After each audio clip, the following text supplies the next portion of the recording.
ಜೀವನದಲ್ಲಿ ಎಲ್ಲಿ ಒಗ್ಯಾಕ್ಸ್ಕೊಂಡ್ಬಿಡ್ತೀನಿ ಅನ್ನೋ ಬೈದಲ್ಲೇ ಈ ಒಂದು ಡಿಸಿಷನ್ ತೊಗೊಬೇಕಾಯ್ತು. ಏನಪ್ಪ ಡಿಸಿಷನ್ ಅಂತಂದರೆ, ಎಲ್ರ ಗಮನ ನನ್ನ ಕಡೆ ಇದೆ ಅಂತ ಗೊತ್ತಾಯ್ತು. ಹಾಗೆ ಗಮನ ಇಟ್ಟು ಕೇಳಿ, ಒಂದು ಕತೆ ಹೇಳ್ತೀನಿ. ಸೊ ಏನಪ್ಪ ಡಿಸಿಷನ್ ಅಂತಂದರೆ, ಜಿಮ್ಗೆ ಸೇರ್ಕೊಂಡಿದ್ದೀನಿ. ಸೊ ಜಿಮ್ಗೆ ಯಾಕೆ ಸೇರ್ಕೊಂಡಿದ್ದೀನಿ ಅಂದರೆ ನನ್ನ ಹೆಲ್ತ್ ತೀರಾ ಹಾಳಾಗ್ಬಿಟ್ಟಿದೆ. ಸೊ ಡಾಕ್ಟರ್ ಸಜೆಸ್ಟ್ ಮಾಡಿದ್ದು ಫಸ್ಟ್ ಜಿಮ್ಗೆ ಹೋಗಿ ವೆಯ್ಟ್ ಡೌನ್ ಮಾಡ್ಕೊಬೇಕಂತ.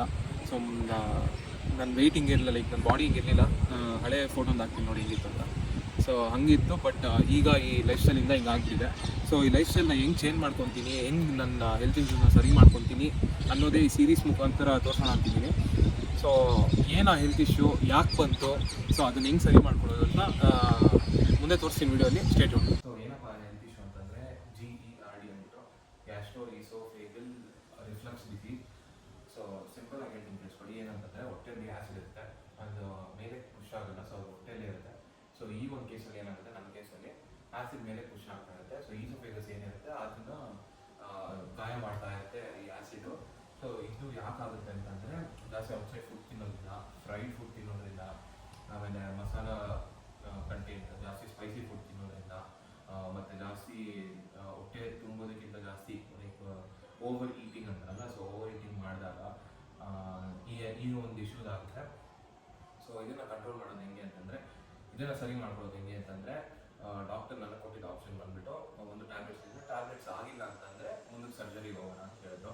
ಸೊ ಪ್ರತಿ ಟ್ಯಾಬ್ಲೆಟ್ಸ್ ಕೊಟ್ಟರು, ಒಂದು 15 ಡೇಸ್ ತಿಂದೆ, ಅದನ್ನು ಸರಿ ಹೋಯಿತು. ಮತ್ತೆ ಅದೇನಾಯಿತು, ಇನ್ನೊಂದು 1 ಮಂತ್ ಆದಮೇಲೆ ವಾಪಸ್ ಜಾಸ್ತಿ ಆಗೋದು. ಸೊ ಅನ್ಕಂಟ್ರೋಲೇಬಲ್ ಆಗೋದು.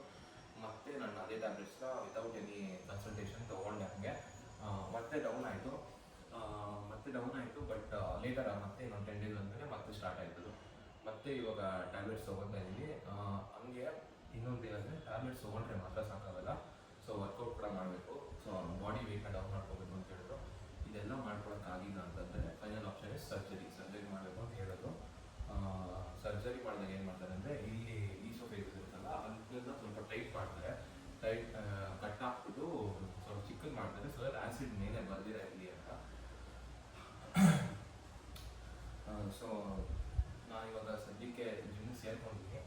ವೆಯ್ಟ್ ಕಂಟ್ರೋಲ್ ಮಾಡ್ತೀನಿ ಅನ್ನೋ ನಂಬಿಕೆ ನಮಗಿದೆ. ಸೊ ಈ ಅಪ್ಕಮಿಂಗ್ ಸೀರೀಸ್ ಏನಿರುತ್ತೆ, ಇದು ಸೀರೀಸ್ ಆಫ್ ವೀಡಿಯೋಸ್ ಏನಿರುತ್ತೆ, ಅದು ಬಂದ್ಬಿಟ್ಟು ನನ್ನ ಲೈಫ್ ಸ್ಟೈಲ್ ಹೆಂಗೆ ನಾನು ಚೇಂಜ್ ಮಾಡ್ಕೊತೀನಿ, ನನ್ನ ವೆಯ್ಟ್ನ ಹೆಂಗೆ ಡೌನ್ ಮಾಡ್ಕೊತೀನಿ, ಫುಡ್ನ ಹೆಂಗೆ ಕಂಟ್ರೋಲ್ ಇಟ್ಕೊಳ್ಳೋದು, ಏನೋ I try to give my best. So ಏನಾದರೂ ಗೊತ್ತಿಲ್ಲ, ಬಟ್ ನನ್ನ ಡೈಲಿ ರೂಟೀನ್ ಏನಿರುತ್ತೆ ಅದು ಇರುತ್ತೆ ಈ ಸೀರೀಸಲ್ಲಿ. ಸೊ ನಿಮಗೆಲ್ಲ ಇದು ಯಾಕೆ ಎಕ್ಸ್ಪ್ಲೈನ್ ಮಾಡ್ತಾ ಇದ್ದೀನಿ ಅಂತಂದರೆ, do it before it's too late. It's now or never. So ನನಗೆ ಇವಾಗ ಸರಿ ಮಾಡ್ಕೊಳ್ಳೇಬೇಕು ಅಂತ ಸಿಚುವೇಶನ್ ಬಂದಿದೆ.